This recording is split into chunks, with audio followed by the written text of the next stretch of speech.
Hello, Local 40 members. My name is Brian Brady, and on June 15th, I'll be running against Danny Doyle to become your business manager financial secretary. And today I'd like to take a few minutes to discuss our similarities and our differences. In 1997, both Danny and I were elected to the examining board.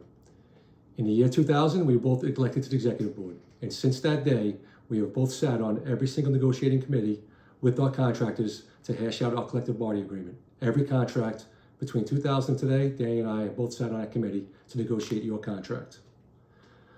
We also both meet with our employer trustees every 3 months. Every 3 months, I go in front of the trustees, make a presentation to talk about the school, and those same trustees are at every meeting every 3 months. We both deal with contractors on a regular basis, whether it be certifications that their members need, safety issues that come up on job sites, whatever those issues are, they're continuously reaching out to either the union hall or the school for our help. As a matter of fact, now that Offshore Wind started, we've been dealing with contractors before they even get to Local 40. Last summer, we'd be on our first project out on East End of Long Island. That work will come all the way through by Staten Island, so those contractors will come here eventually. But we started dealing with them last year, where they came into the school to witness our training. And they hired a welding consultant to look at our school and decide if we were good enough to do the work on their offshore wind projects.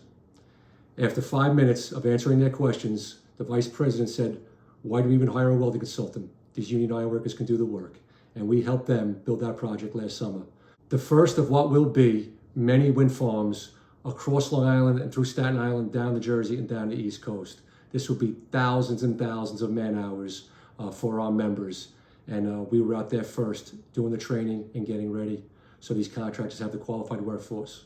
Because when you go out on the wind farms, any trade can kind of get that work. Whoever's the best at doing it is going to gain the market share of that work, and the iron workers are well set up to do that in the future.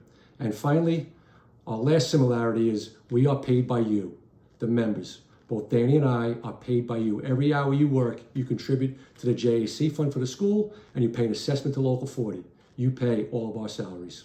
Those are our similarities. Where we begin to differ is leadership style.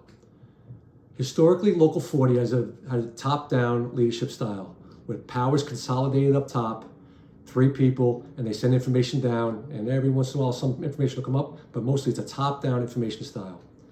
And that worked great. In the 80s, when it was Ray Corbett, Ray Mullet, and John Kelly, if they called a contract, that people jumped and things moved. But times change. Through no fault of the unions, it's a different day now. The contractors don't jump when a business agent calls. We need to change that. When the students graduate to school in the 3rd year, they read a book called Survival of the Fittest. And if you know the expression, it's been around for a long time, it rings true. It's not the smartest or the strongest. It's those most adaptable to change that last in the long run. There's a litany of companies in the graveyard who never changed and died. At the school, we have a different leadership style. For the past 19 years, it's a style to get everybody involved. Eric, the teachers, the students, journeyman ironworkers come back and volunteer, and even retirees. They come in and help us out and make things better. They come up with ideas every day, every week. When people visit our school, quite often they say, "Oh, this is a beautiful building, this is a beautiful place." And I honestly have to give credit to Kevin Gorham, who came before me and built the school. But since that day, 19 years ago when we got in there, it's the students, the teachers, Eric, like I said, everybody chipping, let's do this, let's do that. One summer, we changed all 36 welding machines between June and July to get it ready for August. It couldn't have been done without the students. That will be our same style at the union hall. We need to get the Local 40 members involved. We are the hardest working workforce in the city. We have the most intelligent and hardest working people. We need to get them involved. The top-down style may work for some, but it doesn't work for all, and it's damaging our product. And over time, we can see the effects of that leadership style change. For Local 40 members in 2005, every hour you worked, you paid $1.60 in assessments to keep the Local 40 office running. 19 years later, today, you pay $2.60 every hour you work to keep the Local 40 office running, a 62% increase. At the JAC, in 2005, you paid 58 cents an hour. 19 years later, even though, as you know as members, the requirements to work on job sites have changed. Now you need scaffold training, rigging training, tower crane training, SSG training. Our welding program has improved significantly over this time. More welders are needed, more time is needed to put in that.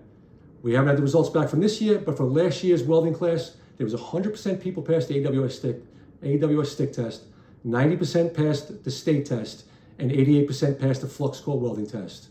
This takes a lot of effort on behalf of our teachers. And still, after all that extra work, 19 years later, in 2024, you still pay 58 cents an hour.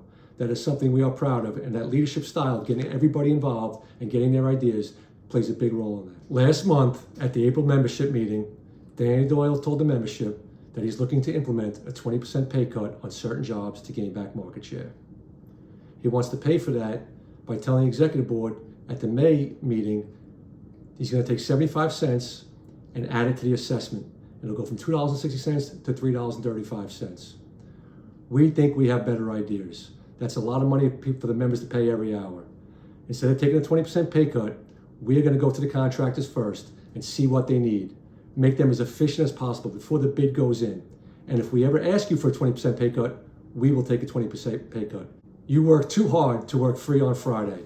Our slate of ironworkers, Gary Holder Jr., Jim Brady, Brad Krause, and Steve Dawson know what hard work is.